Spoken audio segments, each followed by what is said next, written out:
He's napping. You should be working, buddy. Oh, no. Should be working. In fact, I am. I got something new for your table. Something new. What? For your, oh, you're closing your eyes? We can't see you. You have glasses on.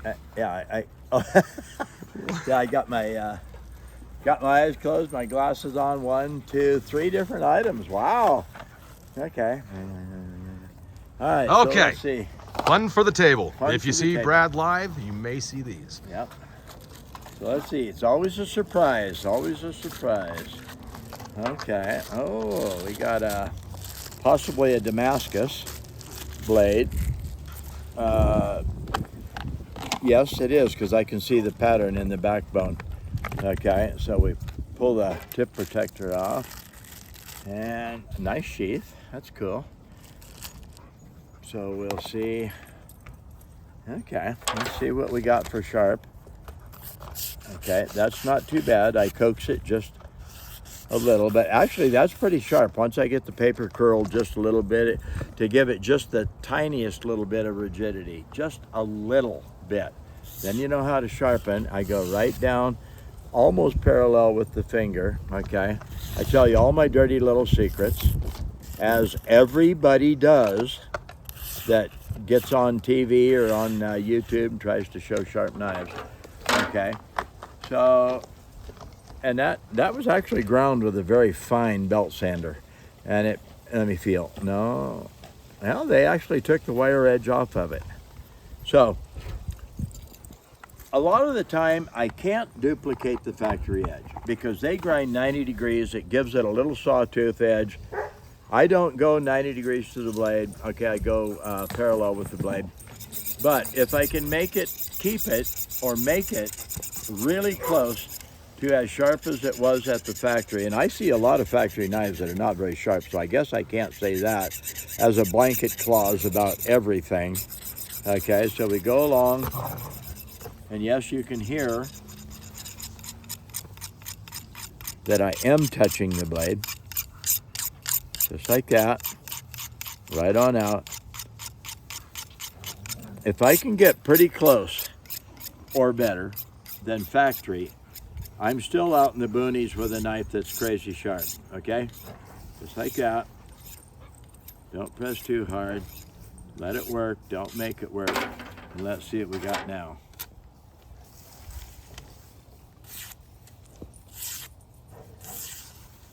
Clear out there. That's pretty sharp. So if that's the best I can do throughout 2 or 3 weeks in the woods using my knife all the time, I'm totally happy. Why? It cuts.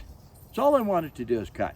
And if I have one of these in my pocket, or one of these in my pocket, or one of the little poker chips in my pocket, by the way, this is the flat, about four and a half inches long.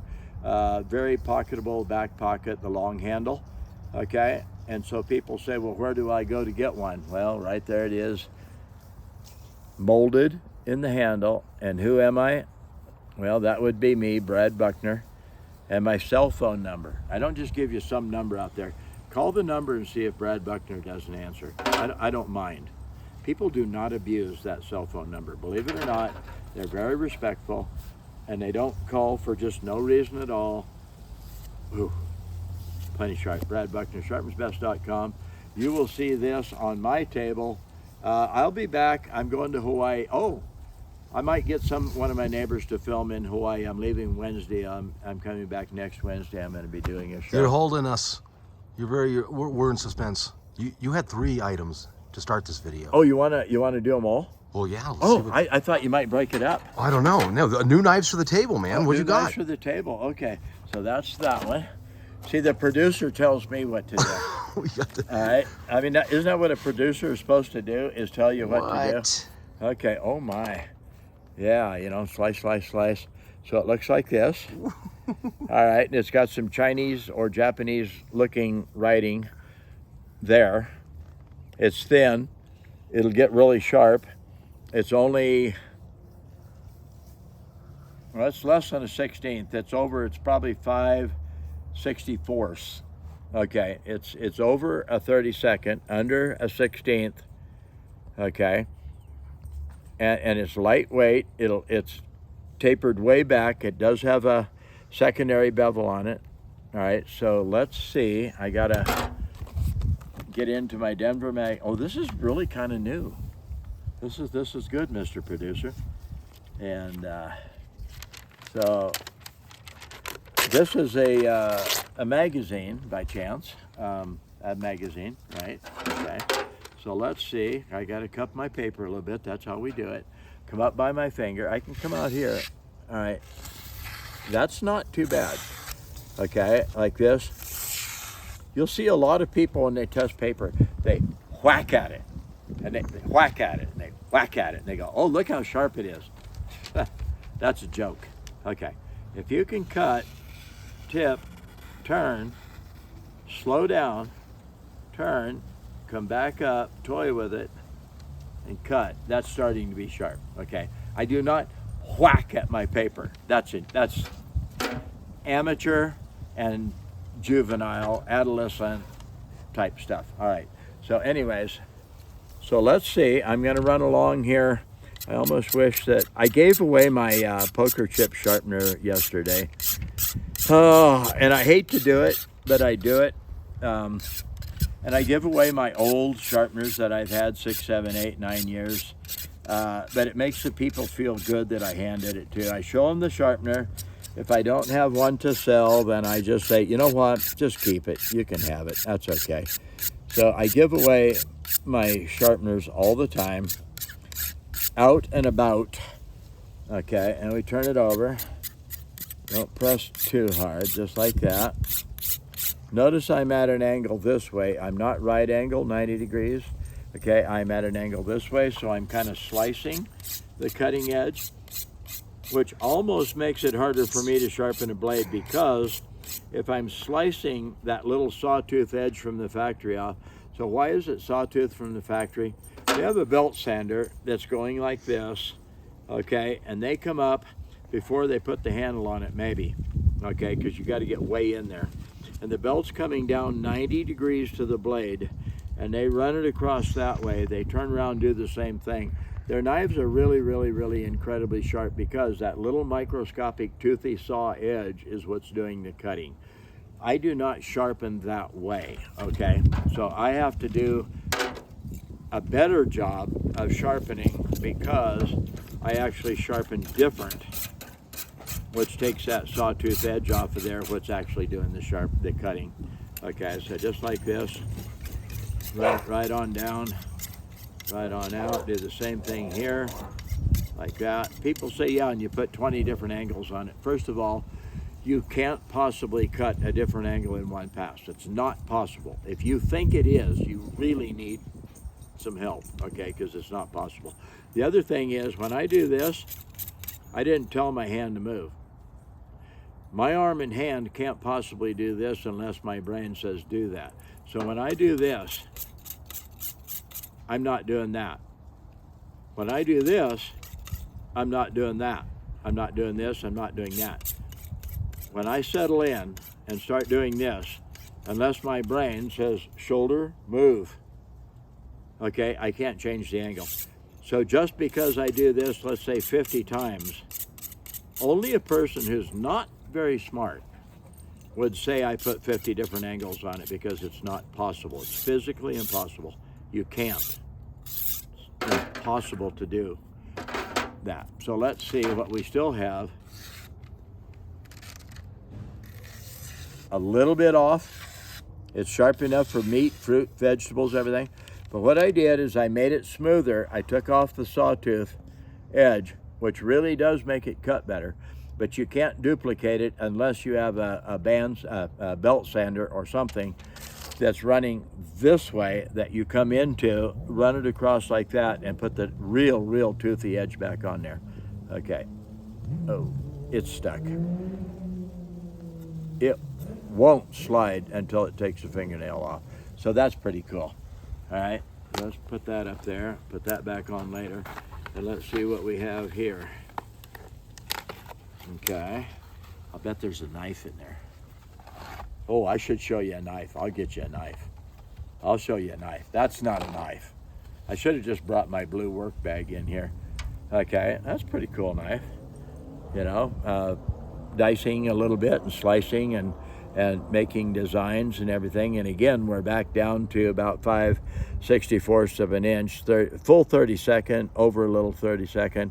Okay, then they come way back here and they hollow grind it so that the actual cutting edge is really thin. And I'm just going to guess that the actual cutting edge is thinner because it's also got a secondary bevel on it. But from the heel of the cutting edge back, it's probably only probably 2 to 3/64 of an inch. Okay, not a 32nd. It's thinner than that. So, which actually makes it a really good knife for cutting. All right, so let's see. Wind is causing a little bit of problem. Yeah, you know, that's not quite as sharp. I mean, it's sharp, but boy, it drags a little bit, it jerks a little bit, it has a little bit of sound, a little bit of noise. So I'm gonna run it through the V lightly, actually, like this. And of course, if I'm really stupid, I'm retarded, I got problems, I'm drunk, I've been hit in the head, I've got a problem there, I'll probably cut my leg. But if none of those things are present, I'm not gonna cut my leg. Why? I don't intend to. Just like that. And this is actually a little bit harder steel. Okay, this is from another. All right, it's harder than that stainless, okay? And I can tell by the way it doesn't want to bite, how the sharpener, oh, it's starting to. So in other words, I'm getting down to 15 degrees on both sides. So just like that. So I'm gonna pull a paper out of my old rusty trusty Denver magazine here. And yes, right there's the knife. It might have gotten out of sight for a second. All right, so we do that. Cup it a little bit. Oh, geez, that is sharp. That's plenty sharp.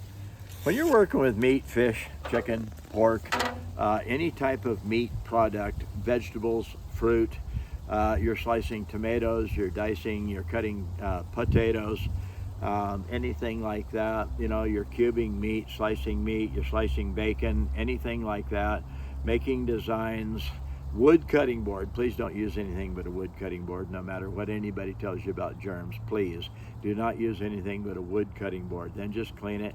You know, you can wash it with soap and water. Please wash both sides. Why?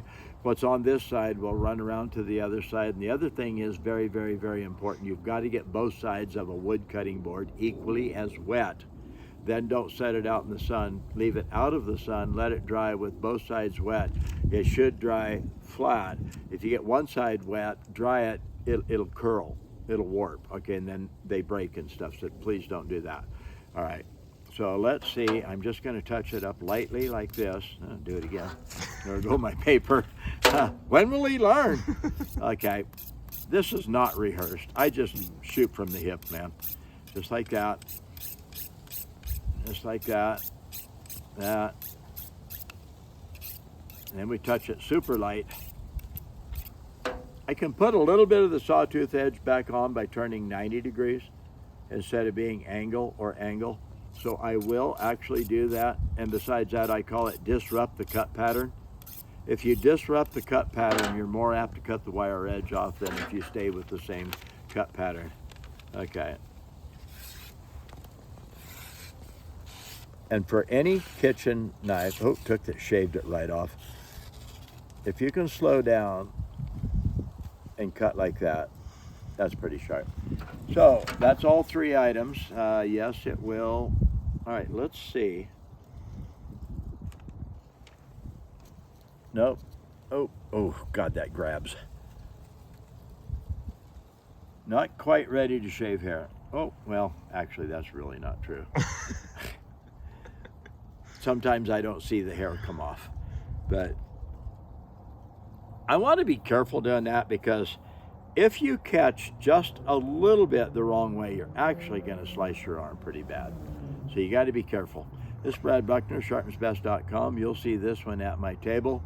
Like I say, I might just take these to Hawaii with me. I might wait till the weekend after I get back from Hawaii, which is right about the end of the month. I'm going to do the Home and Garden Show in Denver, and that's at the Denver Western Stock Show grounds. Look it up, the Denver Home Show, Denver Western Stock Show grounds. I will be there. So come see me, come look at the things, come look at my knives, look at my show knives. People say, well, that knife was already sharp when you picked it up. Duh. Really? Same knives, same table, same guy, same thing all the time. I sharpen the knives 20 times a weekend, all right? But believe it or not, here's fact that I can make a knife sharp. If I take a sharp knife and work on it for perhaps an hour straight and it's still sharp, I obviously know what I'm doing. Otherwise, the knife would be dull. So I can take a mega sharp knife, mess with it for 10 minutes, still just as sharp. Obviously, I am doing good because otherwise the knife would have been dull. Come on, you got to use your head just a little bit once in a while. Try hard, okay? This is Brad, sharpensbest.com. We'll see you later.